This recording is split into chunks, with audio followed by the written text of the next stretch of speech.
It's another one of those weekends. So we're here with Not Playing Politics. I'm Alexander Keaton. My Rio, as always, is Nick Bradshaw. And Nick, we have a guest on this week, don't we?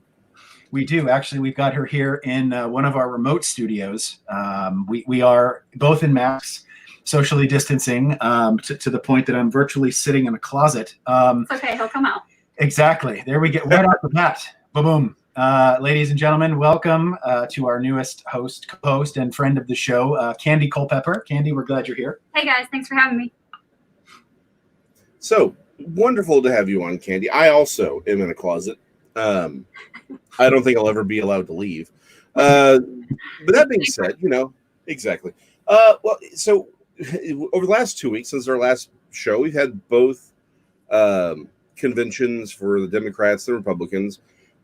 So literally the last 2 weeks have been nothing but political theater. Obviously, the reason we've called this show Not Playing Politics is because the basic premise of our show here is that we believe that we need to actually do politics, which is the politics is supposed to be the tool that allows us to have people of differing beliefs, ethnicities, philosophies to come together and work out the mutual problems we sort of all have that are in the public sphere to make a better world, right? So we can all live together and be prosperous and have kids or not, and drive cars or not, or whatever. But it seems like what we've created, what's happened is that's become a team sport. So we're playing at it. And what ends up happening is none of the problems ever get solved, right? And which means they're ultimately going to be exacerbated. So when I'm watching, the last 2 weeks, all I'm seeing is political theater. What is sort of your general overview of the last of that? And then we'll move on to what we're really talking about. I'll start off with that. I think theater is definitely the right term for it. I don't think anybody was swayed in either direction. I don't know if that's really the intent, but we had a lot of what I saw in the Democratic side of things, trying to, bring hope and, paint this pretty picture of things to come. What I saw more on the Republican side was a little fear-mongering, but it was all theater. It was all, like, look at our backdrops and, what camera are you looking at? How loud are you? How is your voice coming across? Very theatrical. When you look at it as a whole, was anything really said? Was anything going to direct anybody in a different direction or make them think deeper? No. I think it was all not Oscar worthy, but it was something. I think Alex, what's funny before I even chime in on the perspective of it, what I find interesting, kind of looking at this from just a third party perspective, from production value, from a narrative perspective, and the intent. What is so funny is to see, and I agree with Candy. I don't know that there was shifts in the tides here that pulled anybody in any direction. But what I do think is interesting is that if you ask those on the right, they saw hope in America. In fact, the terminology that was coming out as it was being covered was, this vision of America. There's nothing we can't do. This concept of all this. And if you and they looked at the left as the doom and gloom. If you went to the Democrat side, you just heard from our illustrious guest host, that it was the reverse. So the question has to become, from a production value standpoint, how do you do that? How do you provide both sides with a feel that their side was the hope and the other side was that? And that's why I think, to Candy's original point, I agree. I think that what you came in thinking is what you left thinking. I'll be honest, tracking shows that independents followed the Republican, the RNC side, with a 10% shift. Now, that's really, at the end of the day, who you're going for, I think, are suburban voters and your independents, because those who are going to vote on one side have decided, those who are going to vote on the other have decided. Those independents in the middle are the ones that I think are shifted. But it was interesting to hear, and I would articulate it by saying this. If you looked at an interpretation of the Democrat National Convention through Fox News, I think you'd get one perspective. If you looked at the Republican National Convention through CNN, MSNBC, you'd get another perspective. If you align those two kind of more of the way they are aligned, I think you would get much more of that, what's the buzz phrase everyone wants to use is cognitive dissonance, right? And so I think it's a production value, but at its core, I agree with Candy. I don't I don't think that outside of your independence that we're kind of, well, we'll see. I don't know that you move the needle a whole lot, especially for those that have already committed. Right. No, here's the thing. I think I agree. I would completely agree with that. In fact, I think that, in my opinion, a lot of this stuff is absolutely useless. What do you really think? Yeah. Well, no, precisely. Well, so here's the thing, right? And maybe I'm wrong. Maybe there are lots of people, and so one of the things I've really tried to become cognizant of over the last few months is really sort of accepting that again, I'm willing to accept everyone else's worldview, but I tend to see myself as rather not unusual, as really sort of a common kind of a person. And I'm starting to realize that's probably not the case. And so that being said, it's like I've never seen any of these things as particularly useful from winning a perspective, right? From changing someone's mind sort of perspective. But maybe there are people out there for whom, some of these speeches did change a thought or two, and that's fine. But like I said, for me, it's all just political theater. And so before I get to sort of the overarching premise, let me give a little preface to how I felt about the Republican convention, and I'm leading to what our question here is, because I did come away with one very interesting sort of switch in my perspective, if that makes sense. And that is, I was listening to Pence's acceptance speech, and there were themes in there where he was clearly taking the writings of Paul, particularly, and he was sort of it's like he lifted them, and then he was inputting sort of the flag, America, things like that into that text. Now he wasn't trying to state it as if to be Christian means you have to be American and therefore you have to rah. That's not what he was saying. But I couldn't help but notice it because I did come from a religious background. It's important to me, and I was like, I don't know that I like that.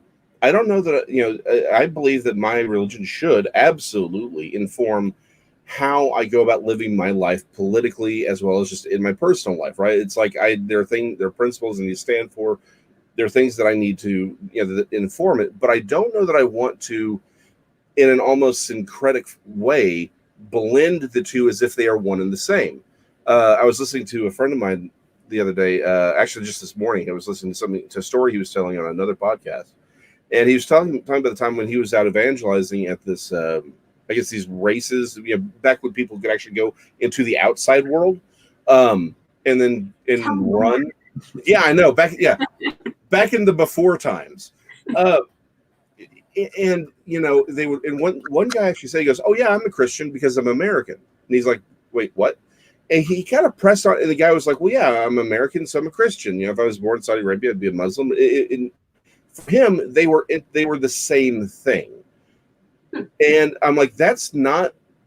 And the thing is, I've run across that myself. I don't know if there was someone ever stated it as succinctly as he did, but they absolutely saw being American and being Christian as the same thing. My wife's family they're missionaries. They're still actively involved in missions, and one of the things that they have often, or when I talk to my father-in-law, he'll talk about is there was a big shift in American missionaries back in the 50s and 60s where they stopped trying. There was sort of this idea that they were bringing not just the gospel but Americanism. Like, it wasn't just enough that they were converting people to Christianity and building church, not just building churches and hospitals and schools and things like that, but then they were like, well, you have to dress this way and you have to do this. It was an intertwining of both thoughts, and they're like, no, we can't do that. We're just here, we will build schools and we will build hospitals because that helps people, but the gospel does not require them to become Americans as well.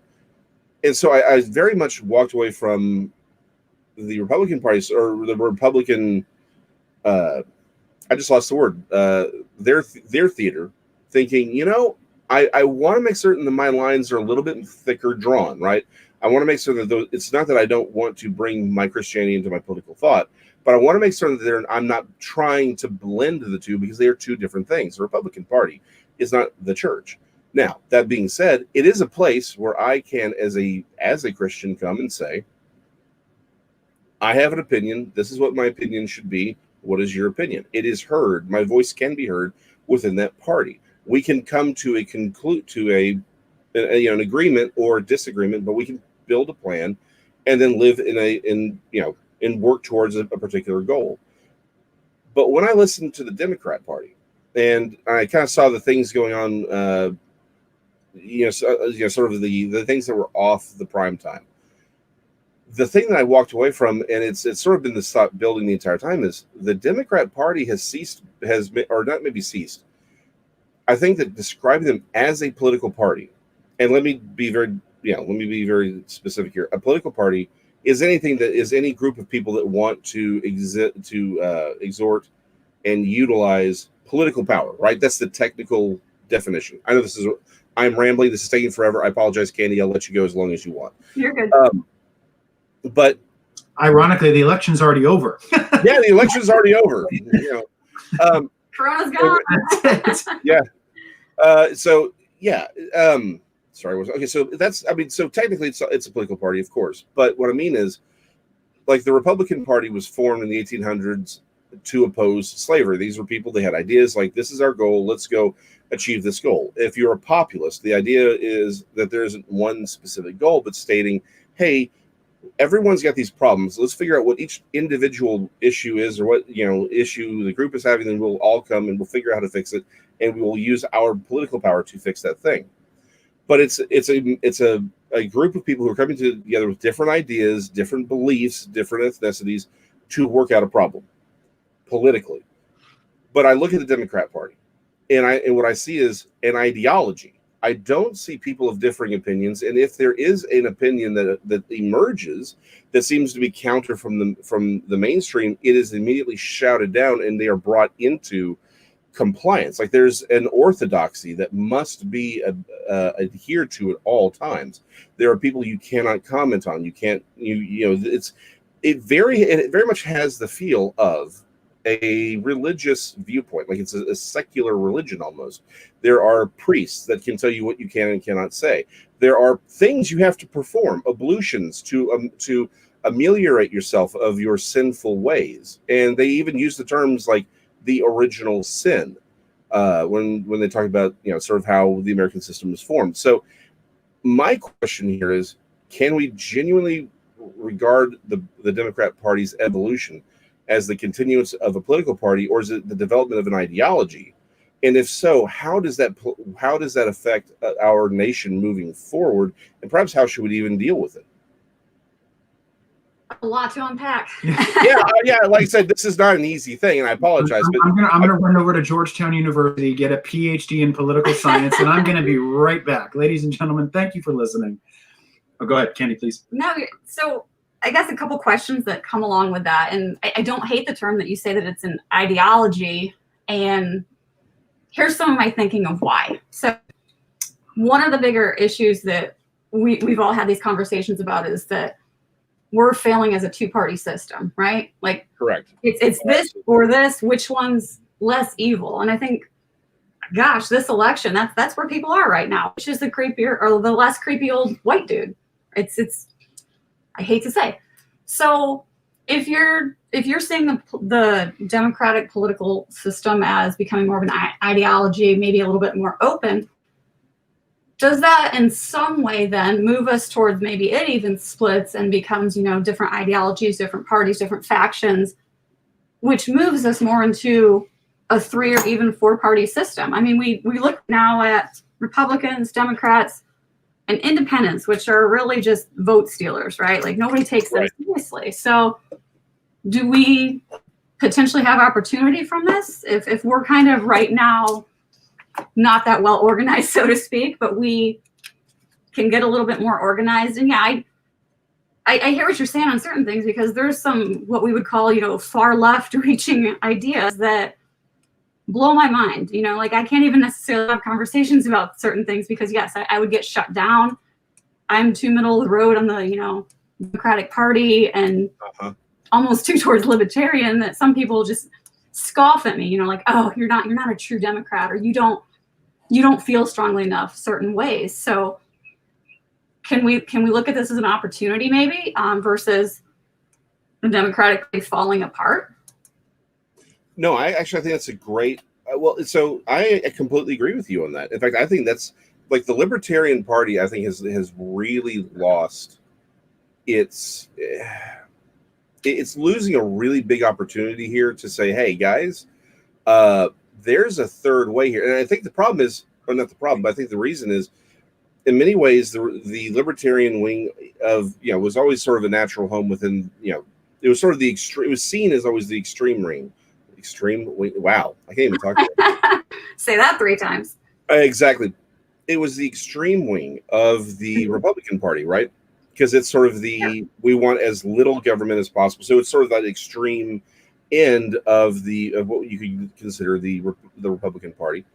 And so I think that's why a lot of people were able to sort of go into it. Like if you watch people like Dave Rubin and Tim Pool, these are clearly liberal people, right? But they're traditionally liberal, right? They're not this.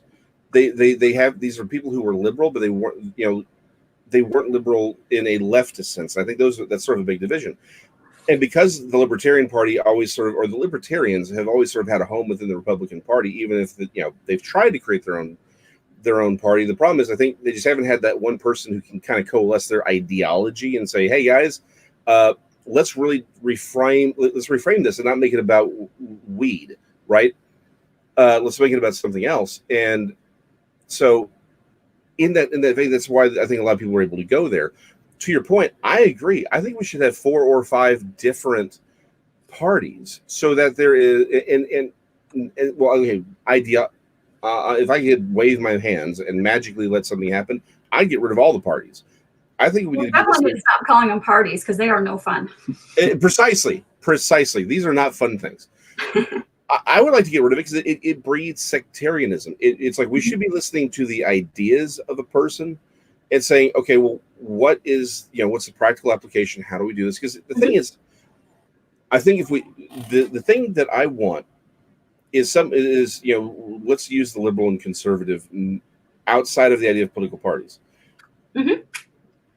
When they've done these psychological analysis of people who are liberal, they tend to think more, they're more emotionally driven, whereas a conservative is more practically driven. I want a world where people can say, look, these are the concerns and these are the issues that we're seeing from the liberal side, because they are the emotional driven. So I think they're more apt to see injustice when it occurs. They're more apt to say this is wrong.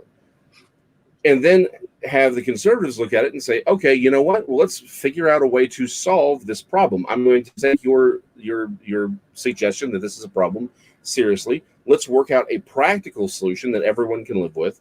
And the liberals then can stop and listen to the conservative side and say, okay, you know what? That's a practical application. This will at least ameliorate this particular issue. Let's come together on what is the best plan and let's move forward with it so we can actually have progress.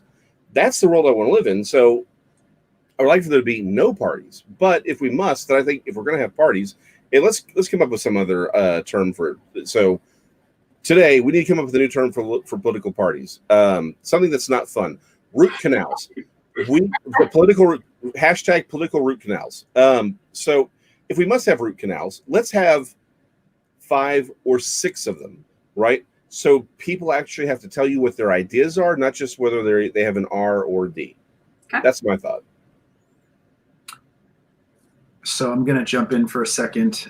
First off, to your point about naming parties, I think we should call them the little donkeys and the little elephants, because it would be really hard to get into a fight with someone about that and be like, you're such a little donkey. Well, you're a little elephant. It kind of fixes the situation. So a couple things I wanted to hit here in listening to what's been said, and I think just some ideas kind of in general. I think firstly we have to consider is that in this election, as much as we want to say this isn't the case, this entire election, regardless of voters that are policy driven, such as myself, regardless of voters that feel as though they have a loyalty to a party or to an ideology, this election is about Donald Trump, period. It's about whether you think that you're going to align with the policies and look at what it is that he's done, or you see him as an inherent root evil to the intrinsic values of the United States. The balance of what the election is designed to do, I think, for both of these conventions was to decide, is this a referendum on Trump or a referendum on leftism as they see it through future wars? But I think to escape the policy that someone wants to say that this has something to do with voting something other than Donald Trump, I disagree with that. I think Donald Trump has demonstrated that his administration and him as a character can suck up the oxygen in the room. Very, very. Candy and I like to go on walks through the neighborhood and, socially distanced with masks on and look at houses that are ridiculously priced through the neighborhood as it's changing. But while we walk, we have good conversation. And in those conversations, very rarely is it that what we're arguing is rooted in some deep policy issue with regard to legislation on Middle Eastern funding policies. That's not what people are getting at. I think it's a feeling. We had a conversation before, and I remember, and Candy, I don't put words in your mouth, but if I remember, it was, what do these parties represent? And I think if I heard you correctly, it was, well, you're looking forward to a return to a state of normalcy, if you will. Or a familiarity of government, and in someone that can articulate the channels of government in a less yeehaw kind of way, right? I did not do gun fingers. Right. It was jazz hands, but and I think that perspective of returning to a sense of what we interpret to be normal or sentimentality or whatever. I think it's adults to play again. Yeah, I mean it's a very valuable. One of the things that Joe Biden presents to Donald Trump as a threat that Hillary Clinton did is that Hillary Clinton was looked at by many people as a villain. A lot of people didn't vote for Hillary, and they very actively didn't vote for Hillary. Where with Biden, he doesn't really have that. Now, you could state reasons that he should, but that's not what's stuck. So again, I think that the arcing theme of this election is about the referendum that you place either against Trump or leftist policies that are being embraced at the national level through people like Biden, who has tried to project himself as a centrist, but his alignment to people like AOC, Bernie Sanders, and the policies he's pushing are very hard to the left. Where you're seeing centrist Democrats come out and say, I don't support these things. They're being kind of left. So we'll see. I think another part that it comes to is the concept of identity. And I think that I'm now going from the theme of what we're trying to do, which is to control power and government in the hands of one party or another, but the methods with which they do it. I think the left uses, we talked about the previous show about the difference between civic nationalism and ethnic nationalism. I think the left uses ethnic national policy, the identity politics war. What you are as a homosexual woman who's a transgender woman who is from a lower socioeconomic status determines all these factors on how you should be looked upon, judged, calibrated, and utilized in the system, rather than your identity as a contributing member of a organization, a group, a job, a policy, a society, a community, whatever. That is what determines your identity. The concept that American can apply to anybody. It doesn't apply to a race, it doesn't apply to a religious belief, and it doesn't apply to a sexual identity. It applies to the concept of the ideas of what we see in our country. And when those identities have been presented as the fundamental topic, I would say here's where the difference is. I don't think that a fascinating trend I've seen in politics recently is the movement with Black Lives Matter, and whether you view them as riots or protests or however you view it. It seems as though when Black people come out against Black Lives Matter, there is an immediate pushback through social channels that they are an Uncle Tom, they're not Black, they don't understand the argument, they're part of the problem. And so it seems like the most dangerous identity for them to have is that of maintaining conservative values, not being Black. And that's where it just shifts, which is why I think that we have undershot what real identity comes in this argument. It's not about being Black. It's not about being gay. It's not about being a Republican. It's about embracing the topics of whether or not you view others as victims or aggressors.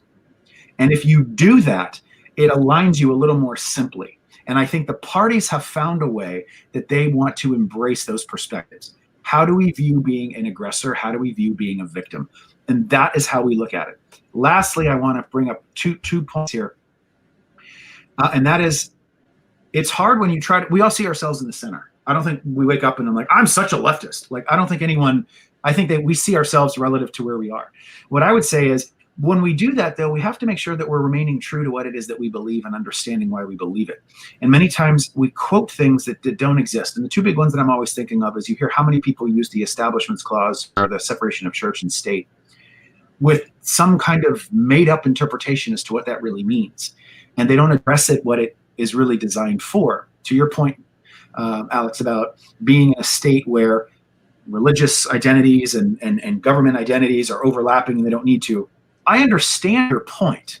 Christianity, in my mind, supersedes national identity. Religious beliefs can supersede borders. I believe that. Whether you're Muslim, Christian, Jewish, I firmly believe that.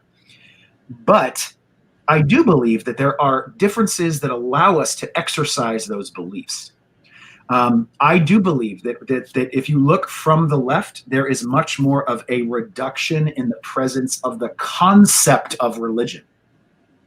Now, to draw on an anecdote, because that's how I kind of learn and see things, for those of us that saw parts of the Democrat convention, which I didn't watch much, almost any of. In fact, other than reading news articles about it, I didn't watch any of it. I have seen footage since, but I didn't. The big hot button was they removed the word God from the Pledge of Allegiance, under God. That says something. That to people who work in service of this country, that says something. To religious people, that says something. So what I'm saying is not that the Democrats are bad for doing that. I'm saying they're making a calculated decision. That wasn't accidental. That was deliberate. I think that, though I agree with your point that you don't have to have the overlap of religion and politics, I do think you have to allow for the air to fill the room for those things to exist. Because what I would say is, when I look at this as, again, a centrist that I hope to be, with leanings in certain directions for sure, I don't know that a party that I once may have identified with wants me or has the space for me anymore. Because I don't think you can, I don't know a lot of, I'm not identifying myself this way, but I'm going to create this character. I don't know a lot of pro-Second Amendment, pro-life Democrats. And those definitely used to exist. I can think of my own family, sure. I mean, I can think of people that have done such things. But what I'm getting at is that says something. So a lot of times it's not the left is crazy, Democrats are terrible. That's not my experience with Democrats. I very proudly come from a family that has Democrats all over the place. But when we articulate that, we've got Candy here with us this morning, who has openly said that, well, in some ways, she's not. Well, you're not enough of this. Well, wait a minute. When did that become the right way to become a? When does she get to just be Candy first, and then get to be a Democrat? And that's why I say that this doesn't sound like a political party. Candy, my friend, who's hardworking, who has a good job, who loves her family, who may or may not, I won't speak for her, vote Democrat. Because what's being shifted is now it's, if you don't align with these values and beliefs that we prescribe, much more like a religion, then you're not this identity. Now, I can tell you through conversations that we've had, I can see where we align and where we don't align. But that doesn't mean that she's right or wrong per se, or that she no longer can call herself a Democrat, any more than I think that you try to strip away from a black person who's conservative and say you're no longer black.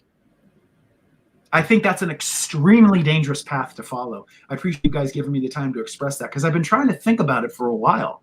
I think it's extraordinarily dangerous to create an environment that says your identity is based off of your alignment to the value system that we have prescribed. I think that's a terrifying place in every direction to be. Well, Nick, let me first say that I had a 4.5 hour diatribe at the beginning of the show, so you can take as long as you need.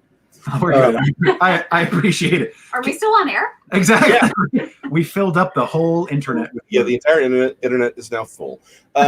Well, so let me say one thing that you said, or respond to one thing you said, then I want to throw it over to Candy and let her solve all the world's problems.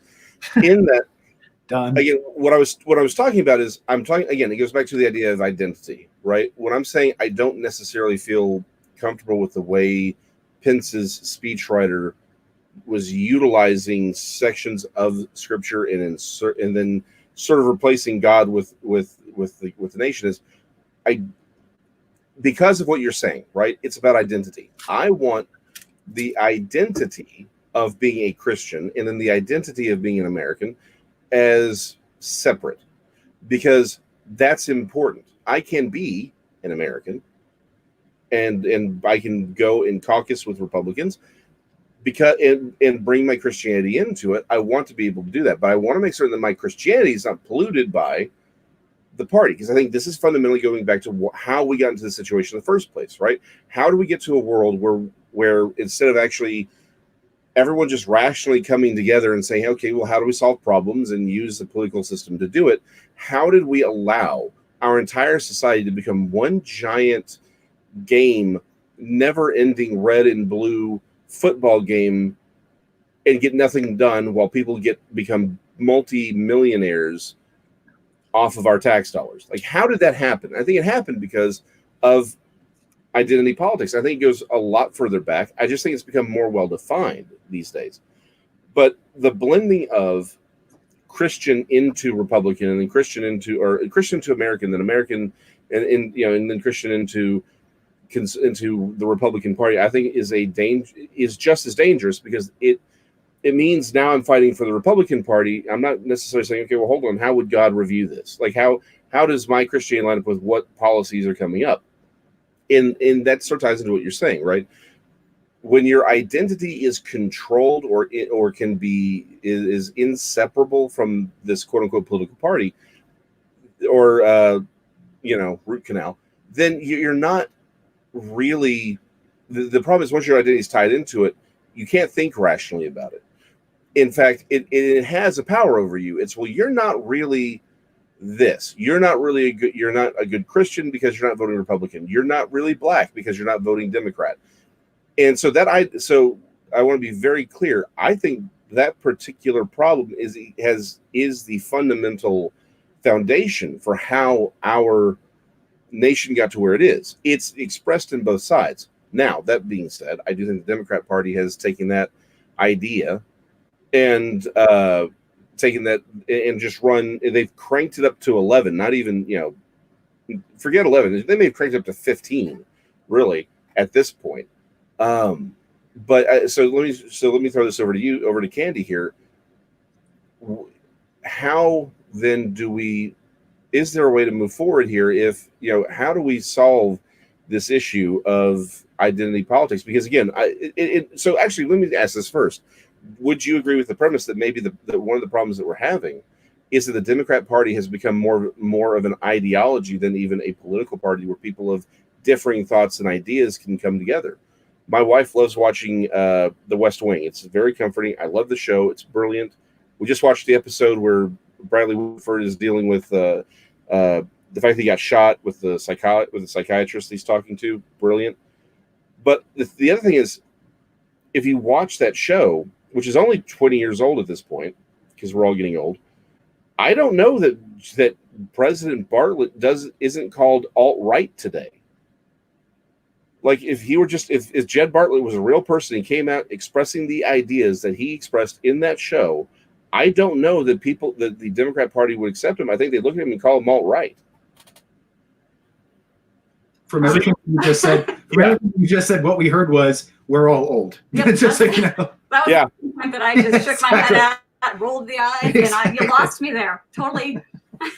Yeah, you're like, it was not 20 years ago. I actually double checked. It is. So yeah. It was. I was in high school. Yeah. Uh-huh. Welcome to being old. So a couple of things that I wanted to throw out, and I'm going to do it in a political way and not precisely answer your questions, because that's what I've learned about politics, is just talk around it. Yeah. Avoid the issue. Yes. So gosh, years ago, I worked at a college, and I worked with students with disabilities. A lot of them had autism. And one of the things that we were big proponents of is that we addressed people first. So right. You didn't say, my friend Dave is autistic. Or you didn't say, this is Dave, the autistic kid. You said, Dave has autism, or, this is Dave with autism. Correct. This is Penny who falls on the spectrum. You talked about Penny first. You didn't discuss that she was autistic. Yeah. That's where that's where I want to be when I discuss politics with my friends. I want to be known as Candy, who, again, who works at this job, who loves chocolate, ironically enough, who goes out and, works with, the homeless on the weekends, who, is very empathetic, who probably more aligns with the left on a number of different policies. I want to be the person first. And I've had a lot of conversations with friends where nobody's really willing to just step right out and boldly go where no one has gone before and say, I'm a Republican. It's very much I tend to be fiscally conservative, but socially more liberal, right? So what's wrong with that? Why do I have to take a stance and be identified all the way to the left or all the way to the right? And why does that have to be the guiding light of who I am? She totally just answered a question with a question. Yes. which is why we play politics, ladies and gentlemen. Yeah. Did I do it right? Wow. Yes. That was the most political thing that has ever happened on the show, and I appreciate you for it. To your previous point about the West Wing, where you've got to let Bartlett be Bartlett, I say we let Candy be Candy. Yes, thank you. Oh my gosh, that was so sweet. I got a toothache. Ba-bum. No, the dad jokes. No, I think you raised the question you raised that I thought was interesting was, can we look at it from the perspective of the organization being an ideology and not a political organization and not a political party? And I think that question remains with another question being asked. Can the three of us come together on a premise that says, whether your perspective, Alex, that religion and political parties on all sides trying to adopt how to tap into that or express that. I believe that Vice President Mike Pence, I think, is a very spiritually minded person. I think his decisions and behaviors for decades demonstrate that. Whether you agree with him on those things or not is different. But I think his choices show he's not playing anything. That's where I think he believes. What I would say is, I think that there is certainly one side of the coin that it's probably a little easier to embrace, express, and experience those religious values and beliefs in your day-to-day life than maybe other sides of political parties. But what I would say is this: can we acknowledge the premise that over the last 10 years, we'll call it 5-10 years, and I'm going to address it towards the Democrat Party because that's what we're talking about. The Democrat Party has made the concept of individual identity a central focal point. And to Candy's question, can I not just be me and not be all these things? I would pose the question, no, I don't think you can. I think the concept. I just want to be me first. Oh, no, yes, and I want that to be. We had our friend Doug Masters on before, and he was very big on writing. He wrote a very, I thought it was a very touching piece. It was very thoughtful and very well written. And if Doug's listening, I want to shout this out to him. But it was very much it was very much a piece that said paying attention to the noun and not the adjective. And he was drawing that on the concept of studying languages. Latin languages are based in adjectives following nouns. I think that's beautiful. I think the French, Italian, Spanish, these are beautiful languages where you describe an object first by the noun. So, for example, the yellow house is La Casa Maria, the house that is yellow. To Candy's point, she's Candy, who is a college-educated woman, who is a hard worker, who comes from a loving family, who may vote Democrat. Not, I have this Democrat leftist friend. Oh, and by the way, her name's Candy. Right. Now I'm throwing in all types of language that may not even accurately encapsulate who she is, but I'm using those buzzwords. What I would say is, in my experience, having gone on campouts with both parties, I would say it would be easier, and this is funny because I think this is a shift from the old days of the 70s, 80s, when you thought of the stuffy, old white male Republican, has been replaced now with your blue. When did the Republicans become the voice of the blue-collar worker in Ohio? I mean, that's what I think is interesting. When you think of the contemporary Democrat on the national level, I think an image that most people would say, yeah, whether you want it or not, it's kind of there, is you've got your articulate, highly educated intelligentsia of the East and West Coast. Those are your liberals of today. not the party that was the one that identified more with your blue collar factory workers in Pennsylvania. And I think that's an interesting shift. So what I would say is, can we today together on this show accept the perspective that the concept of identity is very much embraced by one side more than another? No. So you don't know. so no, and the reason I say that is this. And I'll tell you why I believe that. I believe that walking the line, I want to think about this. I believe that many things remain very private to people. At least I'll use myself, to me. Sexual identity, personal political views, religious ideologies, family struggles, personal struggle, all these things. These are very personal. I think the concept that I feel more comfortable, let me say it this way. I would feel more comfortable sharing my personal views outside of how I would vote with a group of more conservatively minded people from a political perspective, not my friends. My friends are my friends first. They are people first. I want to say that. Through the channel of let's use Twitter. Let's use a platform. I would not feel comfortable to put out what I feel personally on a platform like Twitter. I don't feel welcome at Twitter. I don't feel my ideas would be respected on Twitter, and I feel as though it's something that I'd be asking to be attacked. So when I say, can we acknowledge that there is an environment present, that the concept of identity is inherently embraced by race, sex, gender, political affiliation, more so from experience, maybe this is from experience, from one side than another? And the example I would give is this. From the right, I think you can be a pro-choice Republican and not get massive feedback for why you're pro-choice. You may have people that disagree with you. You may have concepts that are there. I don't think you're going to be excommunicated. I don't know, in speaking to friends of mine who have worded it as it's a purity test that none of us can possibly ever pass, their wording, not mine. I don't know that you can be a pro-life, pro-Second Amendment liberal progressive. So let me answer that. That's what I'm more trying to say. I don't know that those channels are equally open. I don't know that you can talk about your love of country, your love of faith, your love of how you view,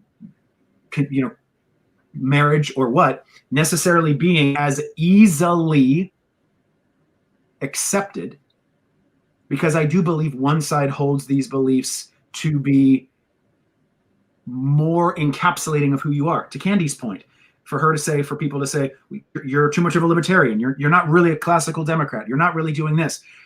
Who draws these lines? And what I'm trying to say is, at the end of the day, I think when we add lines like a white male, what does that matter? A Puerto Rican lesbian, a Russian Jew, an Italian atheist. What does that matter? Other than accepting, embracing, and loving all people, as we should do anyway, called through our faith, what does that matter when it comes to their opinions, as long as they can defend and define what they believe in thought? So let me refine what you were saying just a hair. The guy who started this whole thing off with a 5-hour diatribe. Let me refine what you're saying just a little bit, and then I want to answer your question, because I think there is an absolute answer to your question. And so I would refine by, it's not that either that one side or the other recognizes identity exists, but rather there is a side that requires heterodoxy and your affiliation. Well, hold on, but then uses. I see it as a litmus test. Let me use it that way. It's a litmus test, right? It's a litmus test. There is a structure of beliefs that you must adhere to, and that your identity actually puts you somewhere on a pedestal or on a somewhere in a hierarchy, and that your identity, racially, your external identity must then align, because of that, must align with an orthodoxy. It isn't about the internal, it isn't about your beliefs, it isn't about your ideology. It is, you cannot be an individual, but rather part of a larger heterodoxy that is compliant, and that you must fall into that belief and because of your external identity. So Well, let me you're answer talking about intersectionality.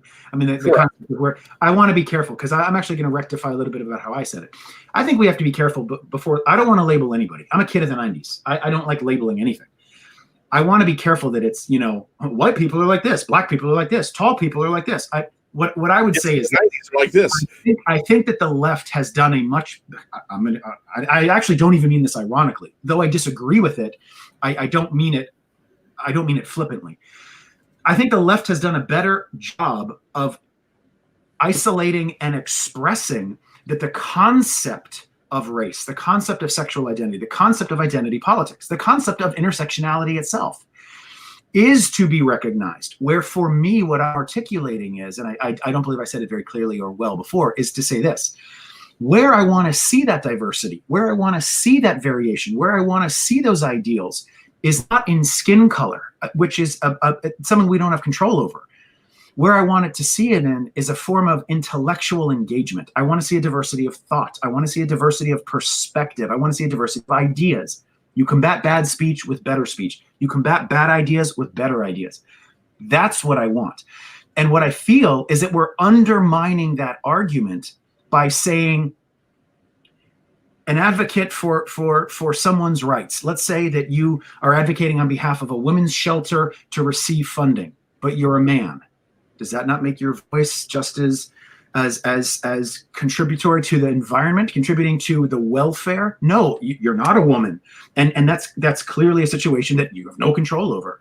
But can your care of that belief, can your support of that environment, can it be rationally respected and understood to bring a voice as well? Whether you're an ally, whether you're an advocate, whatever you are, what I'm trying to say is that, quick side anecdote, my house is for sale. My agent literally removed a ball cap I had as a joke in my living room. I have a statue of a figurine made from Italy, and it's a statue of, we can't tell if it's David or if it's Caesar, but it's one of the two. Either way, it was a really cool guy. Candy thinks it's Caesar, so we're going to call it Caesar. I have a bust of Caesar, like you do in someone's house, right? And on it, I had a friend who gave me, aligning with a fellow Italian, take one great Italian thing and mix it with another great Italian thing, and I put a Ducati motorcycle racing hat on it because I thought it looked funny. And I wanted to lighten the room a little bit for color schemes. Okay? And I love Ducati motorcycles. My agent literally told me, I don't want us to put out pictures. You never know what people are going to interpret if they see a red hat. Yeah. I think it is cartoonish that we live in a world that a red baseball cap is something that could generate discomfort. Now, is it a MAGA hat? Okay, now we've entered a different conversation. Mine is not a beautiful little motorcycle, but the thought of that being there, I think, is the epitome of it. When people call a MAGA hat the new white hood of the Ku Klux Klan, when the sitting Speaker of the House refers to Republicans as enemies of the state, our language has become so hyperbolic that it's dangerous. And you're seeing those actions in the street, whether it's this young man that crossed state lines and brought a rifle to protect what he thought was protecting them, and people are getting shot. And then you find out later parts of the story about, well, what were the men doing that drafted, one of them drew a pistol. So then you come down to a very, very primal question. Forget the politics, forget the geography, ask this question. If you are met with a situation that there could be the potential of violence and someone draws a weapon against you, if you had a weapon to save your own life, would you not make that decision? Whether it was a decision for him to be there in the first place, whether he could have served his country 100 different ways. Would you not make the decision to preserve your life if put in a situation that you thought was inherently violent? I think we all would. So I want to go back to that previous point that I made. I'm not saying there aren't great Democrats in the world. I'm very proudly the grandson and son of very, very committed Kennedy Democrats, right? Now, what I would say to that is, what I'm trying to say is that when you listen to the language that, whether it's members of the squad or the Speaker of the House or national policy, when you've got entire states that are now mandating that certain people of color are being given XYZ factor. I'm not saying we don't help all of the people. Help all of the people. But if you reverse that to make that decision based off of any type of racial reasoning, you have to acknowledge you're doing it based off race. I think there are just as many poor Puerto Rican people as there are poor gay people, as there are poor black people, as there are poor women, as there are poor minorities of all backgrounds. And when you start cutting it up and rationally ranking or irrationally ranking that level of victimhood, or true victimhood, by the way, actual victimhood, I think it starts to get dangerous. I think you want to help people, help people. Candy volunteers and has done multiple things where she's gone out, either donated money that she got from the government, which is still incredible she did that. She got her money from COVID. She was donating parts of it. She's volunteering at shelters to feed it. So again, I refuse to do this. Democrats are like this. Republicans are like this. That's not what I'm saying. I'm just saying that one thing that I feel, and you got it from the messaging, I don't think that there is as much space in the amplitude as in the frequency to share all values. I don't know. I'll word it like this and end. I don't believe right now, under the policies embraced by the Democrat Party, that there's space or that they want me. So even if I identify and want to vote for that policy, because I am not in alignment with a lot of those things. So just going to throw this out here. Please do. Please tell me you're going to call him old. No. You said you don't feel like you would belong there. Right. You're a 40-something-year-old. Doesn't matter, ladies and gentlemen. What is this, an ageist conversation? All right. But, white, middle-class American, right? Okay, I know you've got, obviously, the Italian heritage here, but... And Irish, my people. Sure.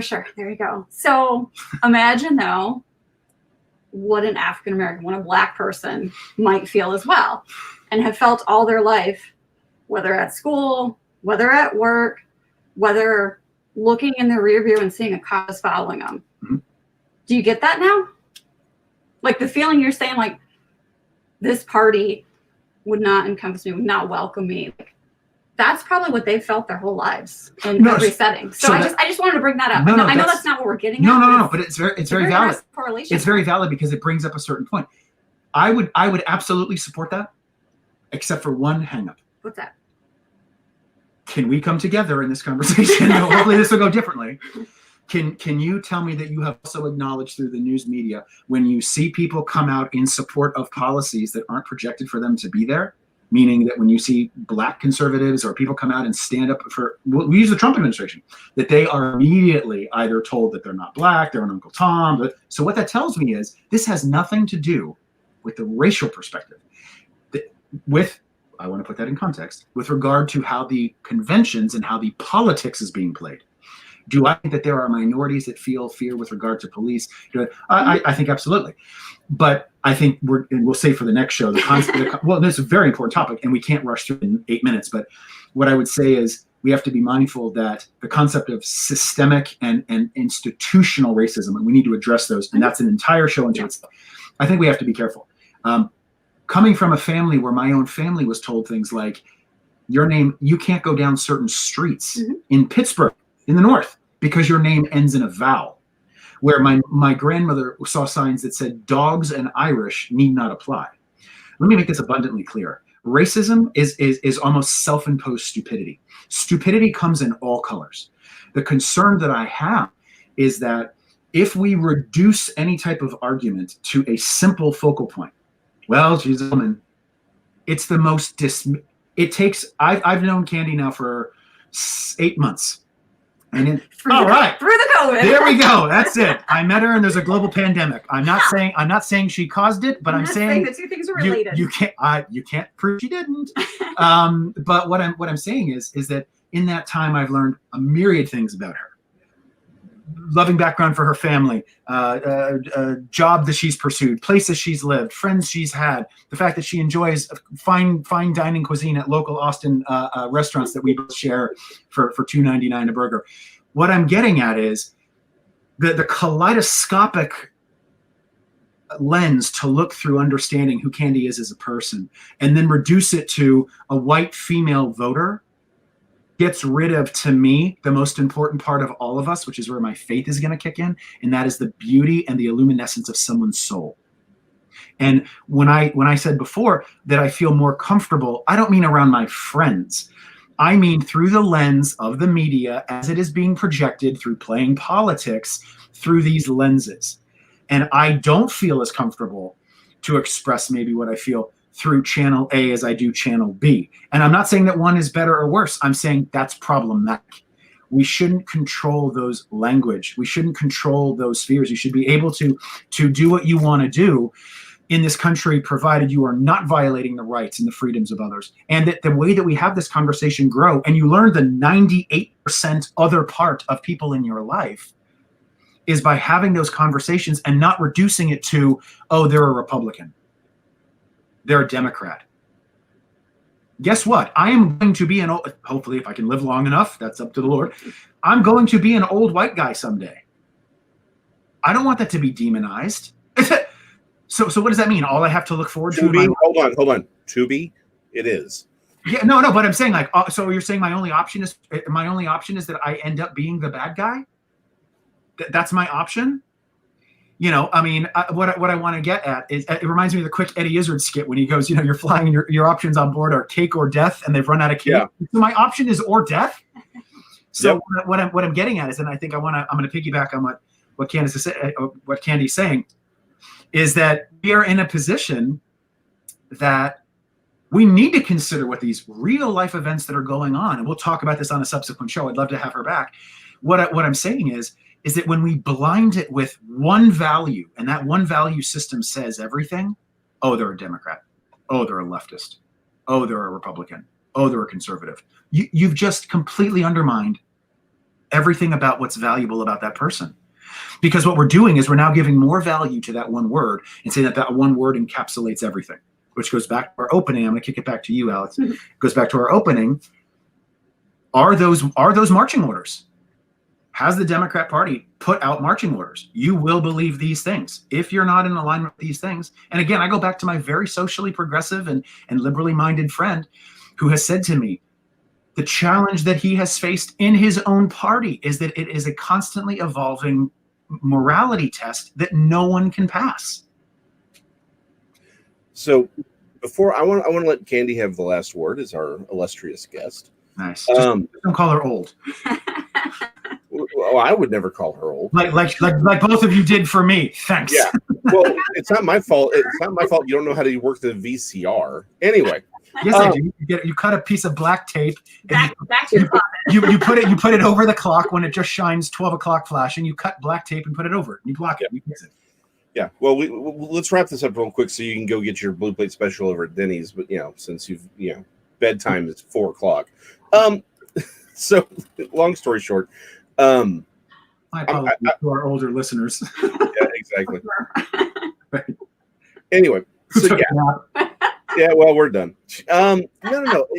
So let me actually go back to something you asked about why you wouldn't feel comfortable. It's not even would you feel comfortable. Let me just ask this one question, and I think we all know the answer to it.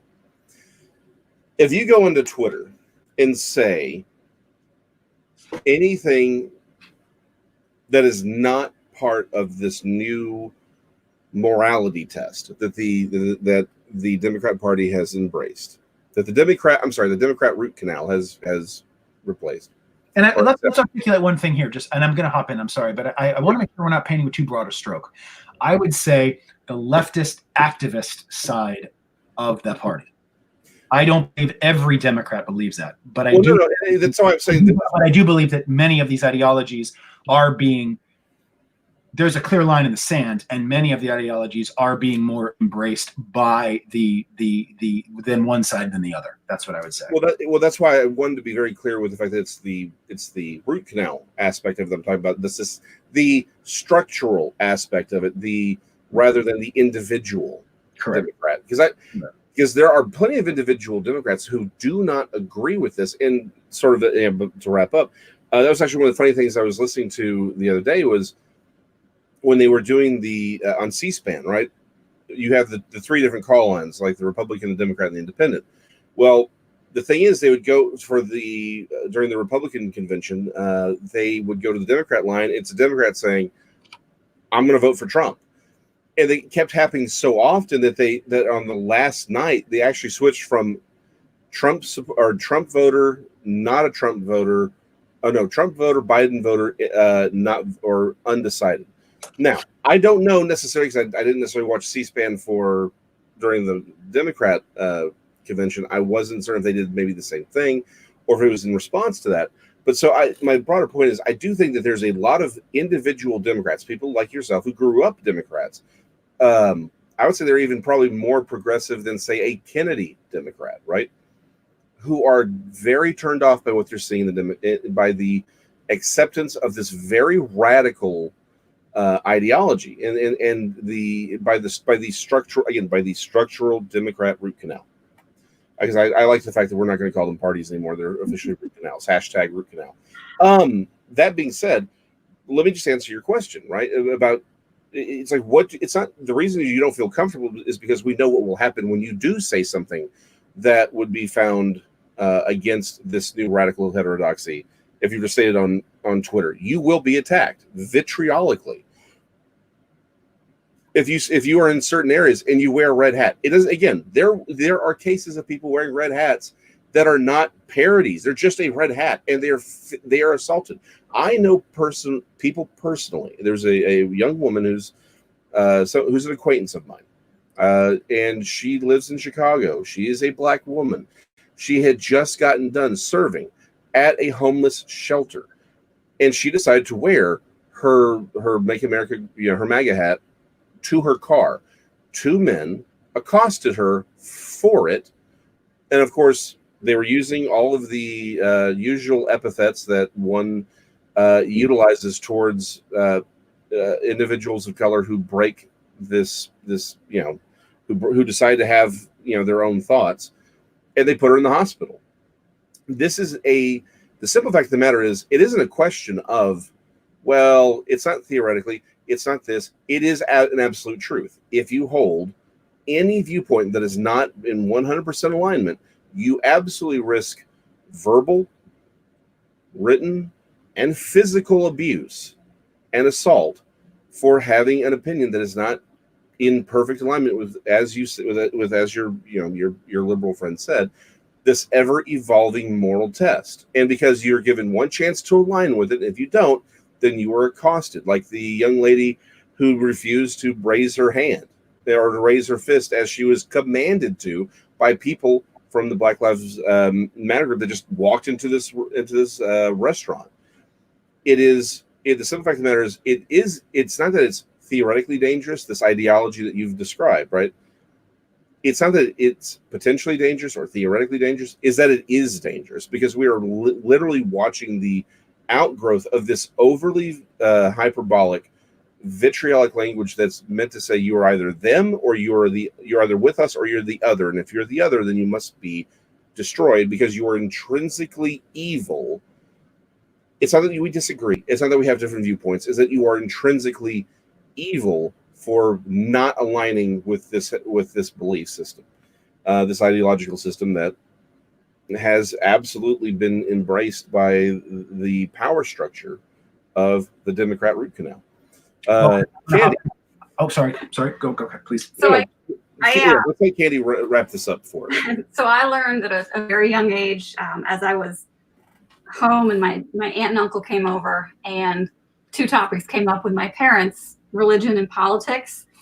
And I watched adults just verbally go at it. And I learned that those are two topics never to discuss openly with people at that point.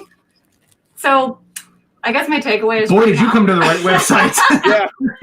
So my takeaway right now, we kind of, I guess we've come a long way from that, but we haven't really, because we now openly discuss it.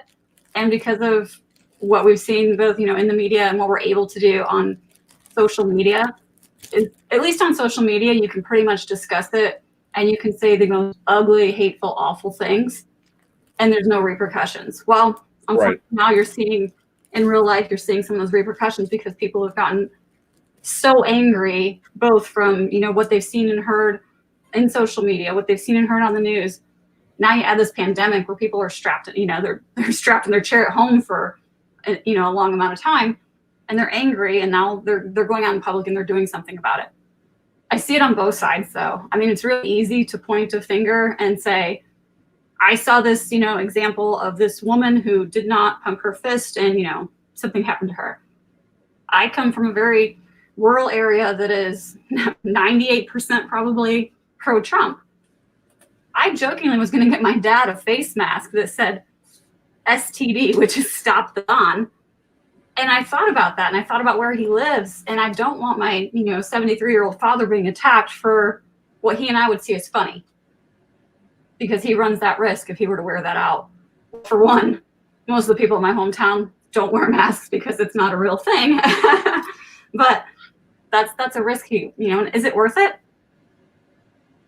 I mean, some of the stuff that we're fighting for me, it's not worth it. I mean, we talked about this wide range of things that, make you a Democrat, make you a Republican. And no, I don't agree across the board with everything that Democrats do. That used to be okay. I will stand up for certain things that I feel are very important, and other things I will let you guys talk to your blue in the face, and I'm not going to stand up and say a word. So I'm picking my battles. I don't know that we as Americans are picking so wisely. I think that's a great point to see it that way, is that, when did we turn in that every single hill is a hill we have to die on? I think it's a shame on us for letting politics take up so much of the bandwidth of our lives every day. One thing I want to drill down on a little bit is that you just said, Alex, was regard to this woman in the video footage, that it is very striking, and it's very anecdotal, but it proves the point that we were talking. It's those one-offs that are unfortunately becoming more frequent. To see a group of people who are, at the core, you want to believe, protesting for the welfare and equality and recognition of all people, but also to the recognition of standing against what they view as brutality.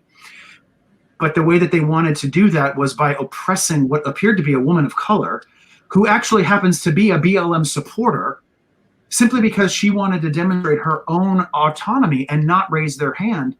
And yet who was standing over her, and I'm not that I align with this personally as myself, but to play the narrative here and to warp the lens back on itself, you had a privileged white kid standing over a woman of color saying, do what I'm telling you.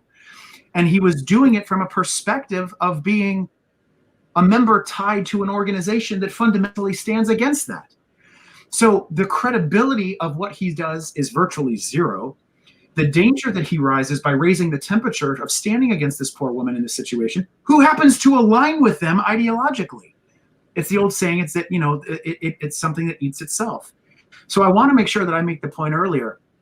This is not me hiding in my bedroom saying one side is so mean to me, they don't do that. No, what I'm saying is that It looks like you are hiding. Exactly. they're going after their own. And that's a risk there. Now, I want to end by simply saying, I think that the way that we do this, I'm going to go back to my fundamental point.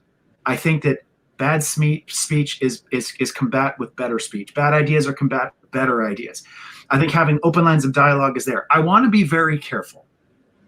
I do not believe that every single American citizen who aligns with the Democrat Party and votes with that party necessarily is in some lockstep with things. What I do want to say, and I do want to tie into our conversation today, is I do believe that a growing number of people on the left are that the base of the Democrat Party has now become much more substantially driven in the direction of the left. And I think that those ideas are growing in a way that I didn't expect to see before, and I certainly didn't expect to see so quickly. I think that when I say I don't know that I feel that I could share my values or beliefs with one side, it's because what we've seen is that the response when it's negative is so extremely out of control that you don't necessarily know that you want to share that. Now, is that the situation with every Democrat that I know? Absolutely not. And that's where the good conversations need to be happening. But everybody needs to condemn it, left, right, and center, when we see behavior going against our fellow countrymen in a way that's not productive. And shouting down a woman who simply wants to maintain her own personal freedoms at a restaurant while she's having lunch with a friend, that doesn't move the narrative. that reduces every good intention that movement has in that day for those kids, whatever they were doing, to look, here's another kid screaming at someone for no reason and we don't know what it is. And then it makes its way through the news cycle and then it's gone. It's constantly being reduced. I don't want us to reduce this. We need to elevate each other through good speech. We need to listen through speech.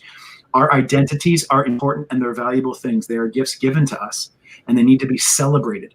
They don't need to be used to chop up a voter block and reduce people into things they have no control over, like skin color, eye color, height, weight, anything that they have that identifies them as to who they want and the choices that they make.